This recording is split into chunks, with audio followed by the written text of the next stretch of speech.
ठीक है। तो नेक्स्ट सेपरेशन टेक्निक जो हम यूज़ करेंगे वो कौन सी है बेटा, सॉलिड इन लिक्विड। ठीक है, तो इसमें हम जो टेक्निक यूज़ करेंगे वो कौन सी है अपनी, इवेपोरेशन। ठीक है, इवेपोरेशन। अब देखिए बेटा, इवेपोरेशन प्रोसेस अभी मैंने आपको जैसे इसमें समझाया था ना, शुगर इन वाटर के केस में, तो इसमें solid was dissolved in the liquid, और जब हम इसको इवेपोरेट करते हैं then the water will get evaporated, water evaporate हो जाएगा and sugar crystals आपको रहेंगे।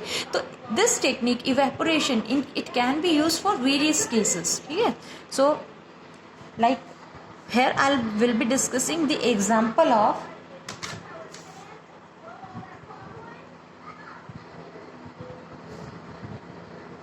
separation of colored component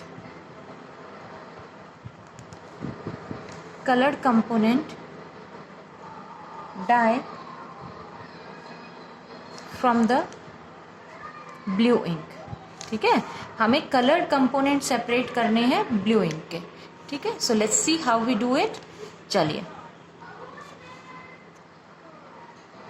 अब देखो, आप जो इस केस में यानी ब्लू इंक है आपके पास में सब कुछ, ठीक है, we have blue ink. In blue ink क्या क्या कंपोनेंट्स है हमारे, कलर्ड कंपोनेंट है। किस टाइप का कलर्ड कंपोनेंट है बेटा इसमें हमारा, सॉलिड। ठीक है, colored component which is in the form of solid and the other part is liquid। ठीक है, which might be water। ठीक है, समझ आ गया सबको। ठीक है बेटे, तो सॉलिड इन लिक्विड का केस हो गया आपका ये। Now how will we separate these two components, so separation कैसे होगा इसमें आपका, for this type of mixtures जो हमारी कंडीशन है वो ये है कि वन कंपोनेंट, जो एक कंपोनेंट है, it should be non volatile. ठीक है, it should be non volatile. Non volatile term का मतलब क्या है बेटा, कि it should not gate evaporated. ठीक है, वेपोराइज नहीं होना चाहिए।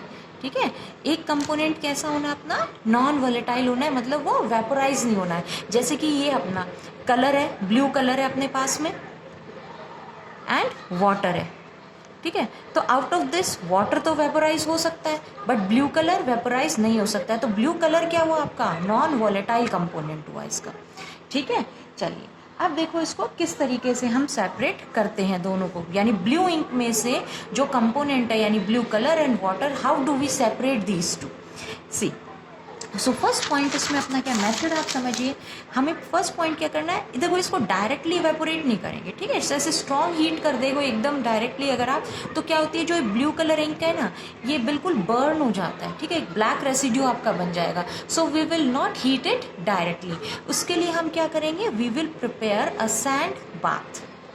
ठीक है, now what is sand bath. Sand bath क्या होता है, सैंड बाथ होता है बेटा आपका कि एक कंटेनर है, मान लीजिए आयरन कंटेनर है। ठीक है, इस तरीके के आते हैं बेटा, लैब्स में प्रेजेंट होते हैं इसी शेप में। ठीक है, बाउल सी शेप में होता है आयरन कंटेनर। इसमें होता है सैंड, रेत। ठीक है, सैंड वो इसमें है आपका, और इस सैंड को हमें हीट करना होता है। ठीक है, तो ये आयरन कंटेनर में जो सैंड को आपने हीट कर लिया है, तो this is known as sand bath. समझ में आ गया। ठीक है, अब देखिए, अब ये जो सैंड बाथ आपने प्रिपेयर किया, ये मान लीजिए इस कंटेनर में आपने ट्राईपोड स्टैंड पे रख के सैंड था इसमें, इसको हीट कर लिया। अब चाइना डिश है, चाइना डिश में आपने लगभग 5 ml इंक डाली हुई है इसमें। ठीक है, you have taken 5 ml of ink, और उस इंक को अब इस सैंड बाथ के ऊपर रखेंगे, द हॉट सैंड। ठीक है, हॉट सैंड है आपका, तो इसको हीट मिलती रहेगी स्लोली स्लोली, यानी एकदम से हीट नहीं मिलेगी। एकदम से मिलती तो व्हाट आई टोल्ड यू, कि बर्न हो जाते हैं कलर्ड पार्टिकल्स। ठीक है, समझ आ गया आपको। तो ये चीज़ है बेटा इसमें। ठीक है, अब देखिए, तो इस तरीके से इसमें आप कर सकते हैं इसमें। ठीक है, अब सैंड बाथ पे क्या होगा, उस इंक को हीट मिलनी शुरू हो जाएगी। अब क्या होगा, वाटर जो इस इंक में से, यानी हमने अबाउट 5 ml इंक ली थी, तो इस इंक में जो वाटर है वो क्या हो जाएगा बेटा, evaporate. Water will get evaporated, और जो कलर्ड पार्टिकल्स थे इसके, यानी ब्लू कलर, ब्लू इंक ली थी ना आपने, देखो ब्लू इंक ली थी, तो जिसके कलर्ड पार्टिकल्स है दे विल रिमेन देयर, वो पार्टिकल्स आपके वहीं रह जाएंगे। समझ आ गया? ठीक है, तो this type of separation technique ये सूटेबल किसके लिए? आपके सॉलिड इन लिक्विड मिक्सचर्स के लिए। देखो यहाँ आपको मैंने बताया है ब्लू इंक में से कलर कंपोनेंट और लिक्विड को सेपरेट करने के लिए। सेम टेक्निक हम बहुत सारे और एग्जांपल्स में भी यूज़ कर सकते हैं, जैसे sugar in water, salt in water, ठीक है, कई केमिकल्स और होते हैं उनके लिए। ठीक है, तो मैं आप उसी के एग्जांपल्स आपको बता रही हूँ, like some of the examples I am telling you. बस आपको ये ध्यान रखना है कि एक पार्ट उसका क्या होना चाहिए, solid, and the other one should be liquid, and the solid part should be non volatile. Solid part कैसा होना है बेटा आपका? नॉन वॉलेटाइल होना है। ठीक है, so in the tabular form I will give you this, so non volatile and here liquid. Suppose the mixture we have is common salt and water. ठीक है, common salt and water. Out of this non volatile component इसका क्या होगा बेटा? जो vaporize नहीं हो सकता, तो non volatile component is common salt.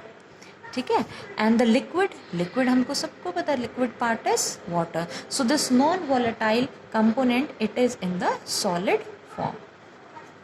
ठीक है, then the second part sodium nitrate, this is another example for it, sodium nitrate and water. So non volatile component यानी the solid part which is non volatile, that is sodium nitrate. ठीक है, sodium nitrate, and the liquid of course here is water. Then another example we can take copper sulphate, copper sulphate and water. So non volatile solid component इसमें अपना क्या है बेटा? Copper sulphate हो गया, और the liquid part is water. ठीक है, so like sugar in water also, ये भी एक एग्जाम्पल इसमें ऑफकोर्स हो सकता है। ठीक है, शुगर इन वाटर, तो non volatile component will be sugar and the liquid water again. ठीक है, तो बहुत ही सिंपल सा प्रोसेस है, बस आप इसमें जो हमने टेक्निक, इसमें जो प्रिंसिपल यूज किया है वो याद रखेंगे। ठीक है, what is the principle? That one of the component is non volatile and the other one is volatile. ठीक है, तो जो नॉन वॉलेटाइल है वो वहीं पे रहेगा आपका, and the water will get evaporated. Okay students, so this is it. Now solid, अभी अपन क्या डिस्कस कर रहे थे बेटा? Solid in liquid type of mixture discuss कर रहे थे। तो सॉलिड इन लिक्विड में फर्स्ट मेथड जो हमने एम्प्लॉय किया दैट इज इवेपोरेशन। अब नेक्स्ट मेथड, मतलब एक और मेथड भी यूज हो सकते हैं। ठीक है, काफ़ी मेथड होते हैं इनमें। ठीक है, अकॉर्डिंग टू देयर प्रॉपर्टीज। तो the second method which can be used for the separation of solid in liquid according to their property is centrifugation. ठीक है, मेथड क्या है आपका? सेंट्रीफ्यूगेशन। देखो सेंट्रीफ्यूगेशन क्या है? कुछ नहीं, इसमें जो आपका मिक्सचर है, ठीक है, यानी मिक्सचर अगेन यहाँ पे भी आपका किस टाइप का होगा बेटा? सॉलिड इन लिक्विड टाइप का ही मिक्सचर है आपका। ठीक है, बट इसमें वो वॉलेटाइल, नॉन वॉलेटाइल वाली प्रॉपर्टी का केस नहीं है ये। ठीक है, इसमें जो सॉलिड है, ठीक है, वो क्या करता है आपका? It can separate out. ठीक है, तो सबसे पहले आप तो समझिए what is centrifugation. So centrifugation is the method of separating finally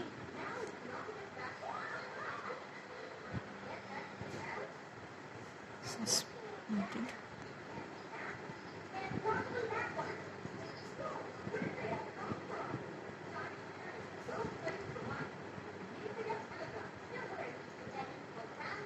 ठीक है, it is the method of separating finally suspended or colloidal particles in a liquid by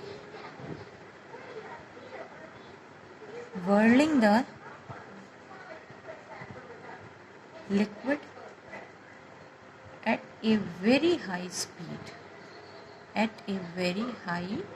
speed, ठीक है। क्या होता है इसमें? जैसे देखो, आपको बहुत ही सिंपल से एग्जांपल से आपको समझाऊं। आपने कभी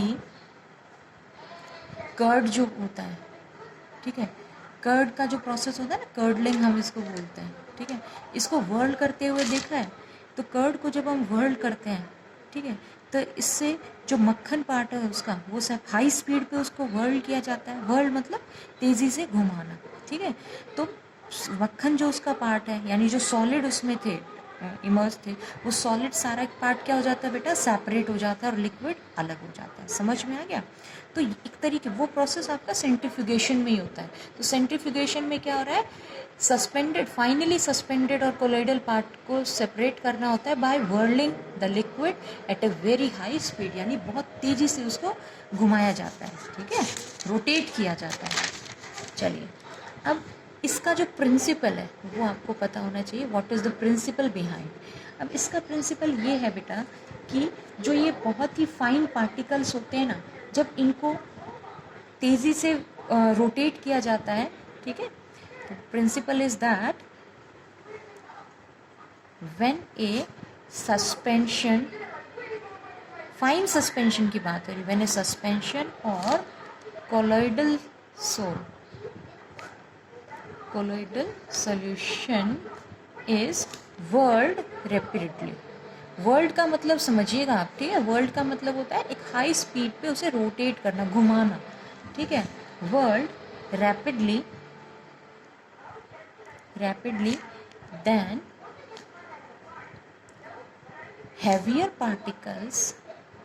heavier particles are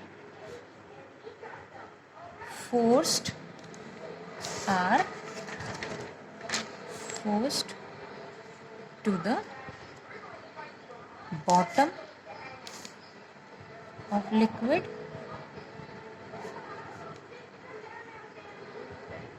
and lighter stay at top, ठीक है। हैवी पार्टिकल्स तो कहाँ चले जाएंगे, बॉटम में, जो बहुत तेज़ी से घुमाएंगे, तो हैवी पार्टिकल्स तो बॉटम में चले जाएंगे और लाइटर पार्टिकल्स कहाँ होंगे बेटा, टॉप पे रहेंगे।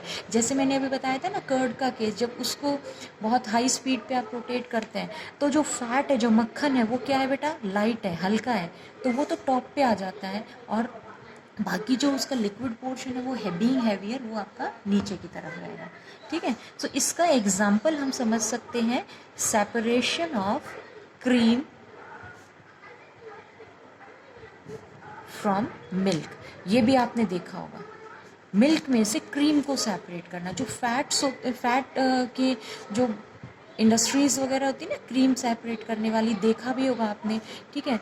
तो वो क्रीम सेपरेट कर लेते हैं मिल्क में से, ठीक है, क्रीम को क्या किया जाता है, उस मिल्क में से सेपरेट कर लिया जाता है। तो किस तरीके से करते हैं, by using this centrifugation method, means milk को हाई स्पीड पे वर्ल्ड किया जाता है। सो उसमें से क्रीम पार्ट, यानी जो उसका फैट है, वो सेपरेट हो जाएगा, लिक्विड पोर्शन उससे अलग हो जाएगा, ठीक है। So this is it. अब कैसे किया जाता है, हम लैब में कैसे करेंगे, मैं आपको इसका जब वाया जूम क्लास जब मैं इसको आपको समझाऊंगी तो आपको शो करूंगी कि किस तरीके से ये मशीन ऑपरेट करती है, ठीक है। तो आपने क्या किया, जो मिल्क था आपका, फुल क्रीम मिल्क जो आपका है, उसको हमने एक टेस्ट ट्यूब में लिया, ठीक है, इस तरीके से टेस्ट ट्यूब है आपकी, ठीक है, नीचे से थोड़ी सी पिवोटेड होती है ये टेस्ट ट्यूब्स, ठीक है। तो मिल्क आपने इसमें डाल लिया। अब ये जो टेस्ट ट्यूब्स हैं, फ्यूजिंग मशीन होती है अपनी एक, इस तरीके से राउंड ऐसे शेप में होती है, और इसमें काफ़ी सारे पोर्शंस ऐसे होते हैं टेस्ट ट्यूब डालने के लिए। तो आपने टेस्ट ट्यूब को इसमें इमर्स कर दिए, ठीक है। अब इस मशीन को ऑन किया तो टेस्ट ट्यूब क्या होगी, ये बहुत तेज़ी से घूमती है। टेस्ट ट्यूब वाला जो पोर्शन है ना, अलग अलग इस तरीके से ये बहुत ही तेज़ी से घूमते हैं, और ऐसे घूमते हैं बेटा कि जो आपकी टेस्ट ट्यूब है ये बिल्कुल ऐसे हॉरिजॉन्टल पोजीशन पे आ जाती है, बिल्कुल, मतलब ऐसे सारी की सारी स्ट्रेट ऐसे हो जाती है हॉरिजॉन्टली, जैसे अभी तो ऐसे है ये जब रेस्ट पोजीशन है, लेकिन जैसे ही मशीन आप स्टार्ट करते हो तो सारी एकदम हॉरिजॉन्टल में आके बहुत ही तेज़ी स्पीड से घूमती है, ठीक है। और इसकी वजह से क्या होगा, आपकी सेंट्रीफ्यूगल फोर्स इस पर फिर अप्लाई होती है। कौन सी फोर्स लगती है बेटा, सेंट्रीफ्यूगल फोर्स, ये फोर्स का नाम आपको याद रखना होगा, ठीक है। Now due to this centrifugal force, जो हैवियर पार्टिकल्स थे, ठीक है, जो भी आपका मिक्सचर है इसमें सॉलिड इन लिक्विड का, तो हैवियर पार्टिकल्स किस तरफ जाएंगे बेटा, due to centrifugal force heavier particles will move in the outward direction, ठीक है। Outward direction. अब देखो इसका आउटवर्ड ये है, ऐसे ये सेंटर ये है और सारी की सारी ऐसे हॉरिजॉन्टल होके घूम रही है। तो आउटवर्ड का मतलब यहाँ पे ये नहीं कि बाहर, आउटवर्ड का मतलब है वो अंदर इसकी बॉटम की तरफ जा रही है, ठीक है। यहाँ पे आउटवर्ड डायरेक्शन, क्योंकि देखो ऐसे घूम रही है यूं तेजी से, ठीक है। तो यहाँ आउटवर्ड, इनवर्ड का तो मतलब हो जाएगा इस सर्किल की अंदर की तरफ आना, और आउटवर्ड का मतलब हो गया इस सर्किल से बाहर की तरफ जाना। आपने सेंट्रीपिटल और सेंट्रीफ्यूगल फोर्सेस पढ़ी होंगी, ठीक है। तो जो फोर्स अंदर की तरफ डायरेक्ट करती हैं वो तो सेंट्रीपिटल फोर्स होती है, और जो फोर्स आउटवर्ड की तरफ डायरेक्ट करती है वो सेंट्रीफ्यूगल फोर्स होती है। तो इसमें सेंट्रीफ्यूगल लग रही है, तो ये अंदर की तरफ नहीं बाहर की तरफ उसे डायरेक्ट करेंगे। और टेस्ट ट्यूब का इसका मतलब आउटवर्ड डायरेक्शन क्या हो गई, बॉटम में, ठीक है। तो हैवियर पार्टिकल बॉटम में आपके चले जाएंगे। देन तो इसी तरीके से जो हैवी पार्टिकल्स, जैसे मान लीजिए प्रोटीन है, कार्बोहाइड्रेट है, ये हैवी पार्टिकल्स होते हैं, ये तो बॉटम में चले जाएंगे, ठीक है। ये क्या है आपके हैवी पार्टिकल्स हैं, तो they will move towards the bottom. और जो कि फैट होता है, फैट इज लाइट, तो ये कहाँ पे रहेगा बेटा, टॉप, टेस्ट ट्यूब के टॉप की तरफ आपका रहेगा, ठीक है। अब इस सेंट्रीफ्यूगल फोर्स को कहाँ कम, यानी सेंट्रीफ्यूगेशन टेक्निक जो हम यूज़ करते हैं, वेयर इट इज़ यूज्ड, एक तो मैंने बता दिया आपको कि डेयरीज में यूज़ करते हैं, मिल्क डेयरी जो होती है ना उसमें यूज़ किया जाता है for the separation of cream from milk, ठीक है। एक हम इसको कहाँ यूज़ करते हैं बेटा, डायग्नोस्टिक लेबोरेटरीज में, लैब्स में, जो ये आपने देखी है ना लैब, पैथोलॉजिकल लैब्स जो होती हैं, डायग्नोस्टिक लेबोरेटरीज, यानी जहाँ ब्लड, यूरिन सैंपल वगैरह ये सब टेस्ट होता है, ठीक है। तो वहाँ पे तो यूरिन सैंपल वगैरह, तो जो भी इम्प्योरिटीज़ जो भी होगा वो आपका बॉटम में सेट हो जाएगा, और तो उससे वो फाइंड आउट कर सकते हैं। तो डायग्नोस्टिक लेबोरेटरीज में होना। देन ब्लड बैंक्स में इसका यूज़ होता है, ठीक है। ब्लड भी एक कोलॉइड टाइप है, ठीक है, तो ब्लड बैंक में यूज़ होता है बेटा, कंस्टिट्यूएंट्स ऑफ ब्लड को सेपरेट यूज़ करने के लिए। देन आपने जो वॉशिंग मशीन्स होती हैं उनके ड्रायर्स में भी यही फोर्स लग रही है, यानी वी कैन से कि किस में यूज़ हो रहा है आपका ये ड्राइंग मशीन, वॉशिंग मशीन का जो ड्रायर है ना,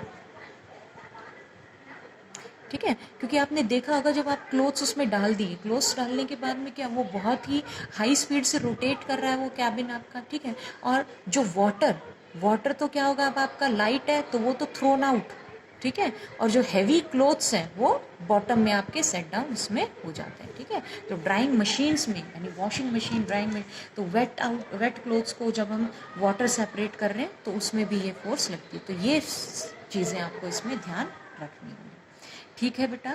तो ये था इसमें आपका फॉर टुडे। सो इसको अच्छे से पढ़ना, नोट्स आपको मैं सेंड करूँगी, इसके रिटन होने चाहिए नोट्स में। Watch the video carefully, then we will have a Zoom class इसके रिविजन के लिए, ओके। चलो, ओके, थैंक यू।